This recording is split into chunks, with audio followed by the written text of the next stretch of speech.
একদিন রমজান মাসে আল্লাহর একজন ওলি সফর থেকে বাড়িতে ফিরছিলেন। এমন সময় হঠাৎ রাস্তায় ইফতারের সময় হয়ে যায়।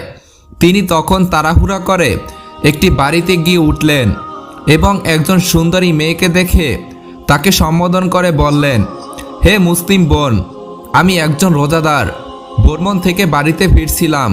হঠাৎ করে ইফতারের সময় হয়ে গেল, কিন্তু আমার ইফতার করার জন্য এক ফোঁটা পানিও নেই। দয়া করে আমাকে একটু পানি দিন যাতে রোজাটা ভাঙতে পারি। এটা শুনে মেয়েটি বলল, আপনি ঘরের ভিতরে আসুন, আমি ব্যবস্থা করে দিচ্ছি। অতঃপর মেয়েটি বিভিন্ন আইটেমের খাবার এনে পেশ করল। তখন আল্লাহর ওলি মহান রবের শুকরিয়া আদায় করে ইফতার করতে শুরু করল। কিন্তু তিনি জানতেন না যে এই মেয়েটি শহরের প্রসিদ্ধ একজন দেহ ব্যবসায়ী। তার আসল নাম ছিল লায়লা, আর মানুষরা তাকে রাতের রানী বলে ডাকত। অতঃপর পরের দিন যখন আল্লাহর ওলি ঘুমাচ্ছিলেন, তখন তিনি স্বপ্নে দেখলেন সাদা পোশাক পরিহিত একজন ব্যক্তি এসে বলছেন, হে আল্লাহর বান্দা, তুমি একজন খাঁটি মুমিন হয়ে কিভাবে একজন বেশ্যার বাড়িতে গিয়ে ইফতার করলে? এটা শুনে আল্লাহর ওলি ক্ষুব্ধ হয়ে গেলেন এবং বললেন, আমি তো জানতাম না সেই মেয়েটি খারাপ চরিত্রের। যদি জানতাম তাহলে কখনো তার বাড়িতে যেতাম না। তখন লোকটি বললেন, যেহেতু মেয়েটি তোমাকে খাবার দিয়ে এহসান করেছে, তাই তুমিও তার উপর এহসান করো। যেভাবেই হোক তাকে খারাপ রাস্তা থেকে ভালো রাস্তার দিকে নিয়ে আসো। এটা শুনে আল্লাহর ওলি বললেন, এটা কি চাইলেই সম্ভব হবে? সে একজন প্রসিদ্ধ দেহ ব্যবসায়ী। শহরের ধনী মানুষেরা তার সাথে রাত কাটানোর জন্য যায়। সে কি তার পাপের রাজ্য ছেড়ে ফিরে আসতে চাইবে? তখন লোকটি খানিকটা রাগ দেখিয়ে বলল, সে পাপের রাজ্যে আসে বলে ভালো হতে চাইবে না, এটা তুমি কিভাবে জানলে? তার সামনে কি কখনো ভালো হওয়ার সুযোগ তুলে ধরেছিলে? এটা শুনে আল্লাহর ওলি চুপ হয়ে গেলেন। অতঃপর পরের দিন তিনি আবারও সেই লায়লার কাছে গেলেন। লায়লা তখন আল্লাহর ওলির চেহারা দেখে চিনতে ভুল করেনি। সে তাকে দেখে কিছুটা অপ্রস্তুত হয়ে গেল। এই অবস্থা দেখে আল্লাহর ওলি বললেন, আমি তোমার কাছে সময় কাটাতে আসিনি, বরং তোমাকে একটি সত্য জানাতে এসেছি। এটা শুনে লায়লা প্রথমে অবাক হলেও তার কথায় কৌতূহলী হয়ে গেল। আল্লাহর ওলি তখন আবারও বললেন, আমি একজন সাধারণ মানুষ, আমি এখনো আলোর দিশা খুঁজে বেড়াচ্ছি। আর তুমি এমন একজন মানুষ যে অন্ধকারে থেকেও আলোর দিকে ডাক পাচ্ছ। লায়লা তার রহস্যময় কথা শুনে হেসে ফেলল, কিন্তু তার হাসির পিছনে এক অজানা শিহরণ বয়ে গেল এবং এই ব্যক্তি যেন তার মনের গোপন গভীরে লুকিয়ে থাকা প্রশ্নগুলো শুনতে পাচ্ছিল। অতঃপর তিনি এক টুকরা কাগজ লায়লার হাতে দিয়ে চলে গেলেন। সেই কাগজে লেখা ছিল, তুমি সৃষ্টি হয়েছ শুধু মানুষের বিনোদন দেওয়ার জন্য নয়, তোমার জন্মের উদ্দেশ্য আরও গভীর। তুমি কি সত্যকে জানতে চাও? এটা পরে লায়লা চিন্তায় পড়ে গেল। গভীর রাতেও লায়লা ঘুমাতে পারল না। তার হৃদয়ের মধ্যে যেন এক বড় জ্বর বয়ে যাচ্ছিল। সে ভাবছিল, এই ব্যক্তি আসলে কে? কেন সে আমার কাছে এসেছে? অতঃপর পরের দিন লায়লা সেই লোকের সন্ধানে বের হয়ে যায়, কিন্তু বহু খোঁজাখুঁজির পরেও তার কোনো সন্ধান পেল না। অবশেষে লায়লা শহরের হাকিমের কাছে উপস্থিত হলো এবং সেই প্রতীক সম্পর্কে তথ্য জানতে চাইল। হাকিম প্রথমে অবাক হলেও পরে ফিসফিস করে বলল, লায়লা, এই লোক কোনো সাধারণ মানুষ নয়। তুমি কি জানো সেই ব্যক্তি কে? উত্তরে লায়লা বলল, না, আমি শুধু জানি সে আমাকে প্রশ্নের জালে ফেলে গেছে। তখন হাকিম বলল, আসলে লোকটি একজন সাধক, তার নাম জায়েদ। বহু বছর আগে সে ছিল একজন ধনী ব্যবসায়ী, কিন্তু একদিন সবকিছু ছেড়ে দিয়ে সত্যের সন্ধানে সে বেরিয়ে পড়ে। সে কেবল তাদের কাছে যায় যাদের জন্য আল্লাহর কোনো পরিকল্পনা থাকে। এটা শুনে লায়লার হৃদয় কেঁপে উঠল। সে বিশ্বাস করতে পারছিল না যে তার মতো একজন নারীর জন্য আল্লাহর একজন ওলি এসেছিল। পরে লায়লা হাকিমের কাছ থেকে আল্লাহর ওলি সন্ধান নিয়ে রওনা হয়ে গেল। এদিকে আল্লাহর ওলি একটি মসজিদে বসা ছিলেন। তখন লায়লাকে আসতে দেখে সীমাহীন খুশি হলেন এবং কোমল কণ্ঠে বললেন, তুমি এসেছো? তাহলে আমার বিশ্বাস ছিল তুমি আসবে। তখন লায়লা শুকনো গলায় বলল, আপনি আমাকে এই প্রশ্নগুলোর সামনে দাঁড় করিয়ে গেলেন কেন?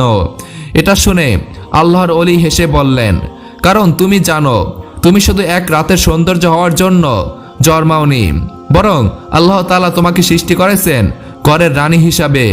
এই কথাগুলো যেন লায়লার হৃদয় কাঁপিয়ে দিল। তখন আল্লাহর ওলি আবারও বললেন, আচ্ছা লায়লা, তুমি এই ঘৃণ্য কাজে কিভাবে জড়িত হলে? কিভাবে জড়িয়ে গেলে? একবারও কি নিজের আত্মসম্মানের কথা চিন্তা করলে না? এটা শুনে লায়লার ভিতরটা কান্নায় ফেটে যাচ্ছিল। সে কেঁদে কেঁদে বলল, কোনো মেয়ে স্বেচ্ছায় নিজের সম্মান বিলিয়ে দেয় না, পরিস্থিতি তাকে বাধ্য করে। এই কাজে নেমে আসি আমি ছোটবেলায় দুর্ভাগ্যবশত আমার মা বাবাকে হারিয়ে ফেলি। তারপর একজন ব্যবসায়ী আমাকে দত্তক নেয়, কিন্তু কিছুদিন পর সে আমার সাথে বিশ্বাসঘাতকতা করে এবং একটি পতিতালয়ে চড়া দামে বিক্রি করে দেয়। তারপর থেকে আমি একজন পতিতা। লায়লার কথা শেষ না হতেই হঠাৎ তাদের কাছে ছুটে এলো দুইজন অস্ত্রধারী লোক। তারা এসেই বলল, লায়লা তার পুরনো জীবনেই থাকবে, এই রাতের রানী কখন আলোর পথ ধরতে পারবে না। এটা বলেই একজন অস্ত্র নিয়ে আল্লাহর অলির কাছে এগিয়ে গেল। এই দৃশ্য দেখে লায়লার হৃদয় দপদপ করতে লাগলো। সে কি করবে কিছুই বুঝতে পারছিল না। একটা সময় লায়লা কাবা কণ্ঠে বলল, এই ব্যক্তিকে কোনো আঘাত করবে না, তার কোনো অপরাধ নেই। তোমরা বলো এখন তোমরা কি চাও? তখন একজন অস্ত্রধারী বলল, তোমার ফিরে আসা দরকার। তুমি আমাদের পতিতালয়ের জন্য একজন রত্ন, আমাদের শক্তির উৎস। তুমি যদি চলে যাও আমাদের অস্তিত্ব বিপন্ন হবে। এই কথা শুনে লায়লা খুবই কষ্ট পেল। নিজেকে একটি পরাধীন ব্যবসার পণ্য হিসেবে মনে হচ্ছিল। তখন আল্লাহর ওলি নরম কণ্ঠে বললেন, লায়লা, মানুষের সত্যিকারের মূল্য তার অন্তরে লুকানো থাকে। তুমি যদি চাও তবে এখানেই সিদ্ধান্ত নিতে হবে। তখন লায়লা গভীরভাবে শ্বাস নিল এবং শান্ত গলায় বলল, আমি আর এই জীবনে ফিরতে চাই না। এই কথা শুনতে একজন লায়লার দিকে ঝাঁপিয়ে পড়ল, কিন্তু তার আগেই আল্লাহর ওলি সামনে এসে দাঁড়িয়ে গেলেন। তখন অস্ত্রধারী একটি লোক তাকে ধাক্কা দিয়ে আল্লাহর ওলিকে মাটিতে ফেলে দেয়। এটা দেখে লায়লা চিৎকার করে উঠল এবং সাহস নিয়ে একটি পাথর দিয়ে আঘাত করল লোকটির মাথায়। চোখের পলকে আল্লাহর অলিকে নিয়ে দৌড় দিল। তারা সর্বোচ্চ শক্তি দিয়ে দৌড়াচ্ছিল আর পিছন থেকে শোনা যাচ্ছিল ধাওয়া করার আওয়াজ। কিন্তু লায়লার মনে হচ্ছিল এখন শুধু একটাই কথা, আমি মুক্তি চাই, আমি সত্য চাই। এক পর্যায়ে তারা একটি পুরনো বাড়িতে আশ্রয় নিল। আল্লাহর অলি জায়েদের কপাল থেকে রক্ত ঝরছিল, কিন্তু তার চোখে ছিল প্রশান্তি। তিনি ক্লান্ত গলায় বললেন, লায়লা, তুমি তোমার প্রথম যুদ্ধে জিতে গেছো। তখন লায়লা হাঁপাতে হাঁপাতে বলল, কিন্তু আমার পথ তো এখনো শুরুই হয়নি, না জানি আরো কি কি পরীক্ষা হয়েছে আমার জন্য। তখন জায়েদ মৃদু হেসে বললেন, এটাই তো আসল কথা, পথিকের যাত্রা কখনো এত সহজ হয় না। এদিকে শহরের অন্য প্রান্তে অস্ত্রধারীরা আবারও জড়ো হচ্ছিল। তারা জানতো লায়লা পালিয়ে গেছে, কিন্তু তারা এটা জানতো না যে লায়লা আর আগের সেই রাতের রানী নেই। এদিকে পুরান বাড়িতে লায়লা আর জায়েদ লুকিয়েছিলেন। লায়লার স্পন্দন তখনও দ্রুত চলছিল, কিন্তু তার মনে এক নতুন অনুভূতি কাজ করছিল। এজন্য এক ধরনের সাহস, এক ধরনের মুক্তির স্বাদ। অতঃপর লায়লা জায়েদকে ফিসফিস করে বলল, আমরা এখন কি করব? তখন জায়েদ ভেবে চিনতে বললেন, তোমাকে শহর ছাড়তে হবে, কিন্তু এই অন্ধকার জগৎ তোমাকে সহজে যেতে দিবে না। এটা শুনে লায়লা এক মুহূর্ত চুপ করে থাকলো, তারপর বলল, কিন্তু আমি কোথায় যাব? আমার তো এই দুনিয়ার কেউ নেই। তখন জায়েদ বললেন, আল্লাহর দরবারে যার কেউ নেই সে সবচেয়ে শক্তিশালী। আল্লাহর উপর আস্থা হারাইও না। তিনি ওয়াদা দিয়েছেন, কেউ যদি আল্লাহর রাস্তায় যাওয়ার জন্য চেষ্টা করে তাহলে তিনি অসংখ্য রাস্তা খুলে দিয়ে সাহায্য করবেন। অতঃপর তারা রাতের বেলা শহর ছাড়ার জন্য বের হয়ে গেল, কিন্তু কিছুক্ষণ যাওয়ার পরই দেখতে পেল অদূরে এক সীমান্তে অস্ত্রধারীরা টহল দিচ্ছে। এই দৃশ্য দেখে লায়লা এক গভীর শ্বাস নিল। তখন জায়েদ অভয় দিয়ে বললেন, ভয়ের কিছু নেই, শহরের একটি গোপন সুড়ঙ্গ পথ রয়েছে যা অনেক পুরনো। তার ব্যাপারে কেবলমাত্র কিছু অভিজ্ঞ লোকই জানে। আমরা সেই পথ দিয়ে পালাবো, তুমি অযথা ভয় পাবে না। তখন লায়লা মুচকি হেসে বলল, কিসের ভয়? আপনি যেহেতু সাথে আছেন তাই ভয় পাওয়ার কিছুই নেই। তবে যেভাবেই হোক আমি মুক্তি চাই। অতঃপর তারা সুড়ঙ্গ পথ দিয়ে চলতে লাগলেন। কিছুক্ষণ যাওয়ার পর হঠাৎ পিছন থেকে পায়ের শব্দ শোনা গেল। অস্ত্রধারীদের কেউ হয়তো পিছু নিয়েছে।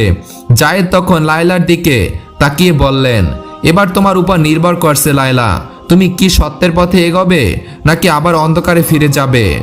তখন লায়লা এক মুহূর্তের জন্য চোখ বন্ধ করে বলল, আমি আলো চাই, আমি অন্ধকারে যেতে চাই না। লায়লা কিছুক্ষণ চুপ থেকে আবারও ফিসফিস করে বলল, আমরা কি তাহলে ধরা পড়ব? তখন শান্ত গলায় জায়েদ বললেন, সত্যের পথ কখনই সহজ হয় না, কিন্তু যারা আল্লাহর উপর ভরসা রাখে তারা কখনো হেরে যায় না।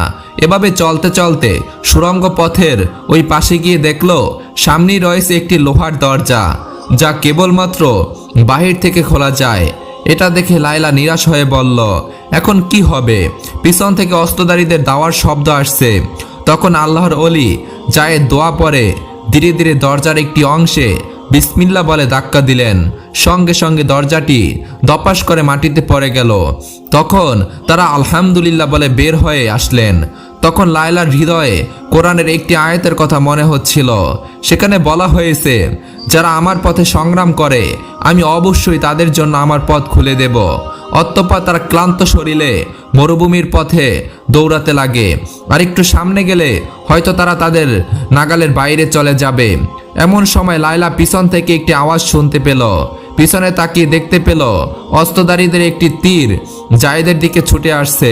লায়লা তখন নিজের শরীরটা জায়েদের সামনে নিয়ে তীরটি নিজের শরীরে নিয়ে নিল। ফলে লায়লা দপ করে মাটিতে লুটিয়ে পড়ল।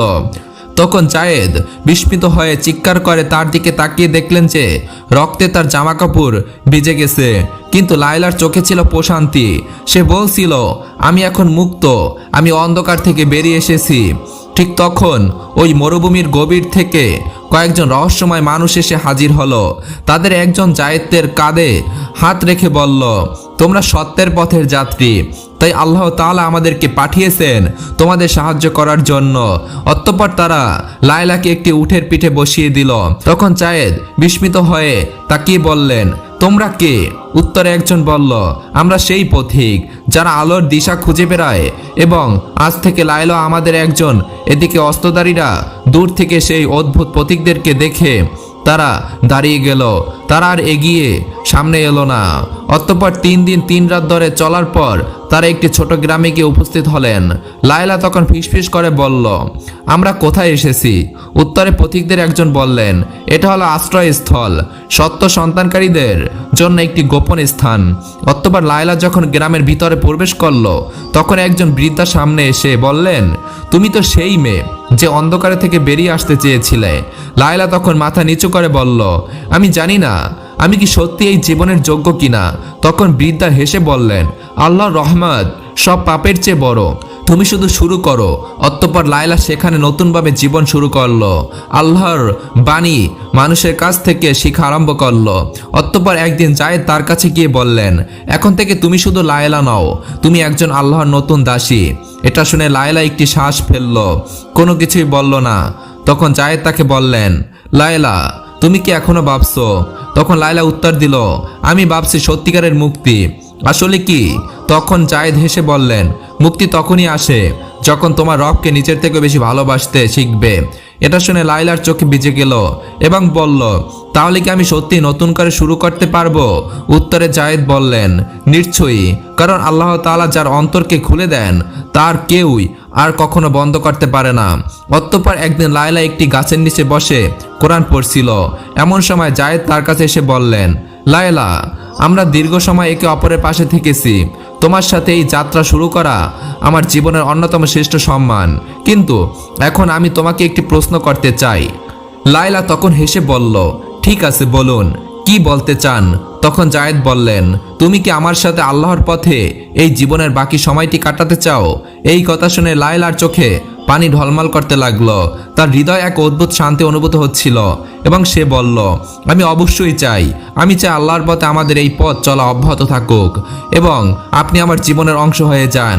তখন জায়েদ মিষ্টি হেসে বললেন, তাহলে আমি তোমাকে আমার জীবনসঙ্গী হিসাবে গ্রহণ করতে চাই, তুমি কি আমার স্ত্রী হতে চাও? এটা শুনে লায়লা আবেগপ্রুত হয়ে পড়ল। কিছুই সে উত্তর দিতে পারছিল না, কিন্তু জায়েদ তার মনের অভিব্যক্তি ঠিকই বুঝে উঠতে পারল। অতঃপর গ্রামের সবচেয়ে মুরব্বীদের উপস্থিতিতে তাদের বিয়ের আয়োজন করা হলো। লায়লা এবং জায়েদ একে অপরকে সসম্মানে বিয়ে করে নিলেন। ফলে আল্লাহর নামে শুরু হলো তাদের নতুন জীবন।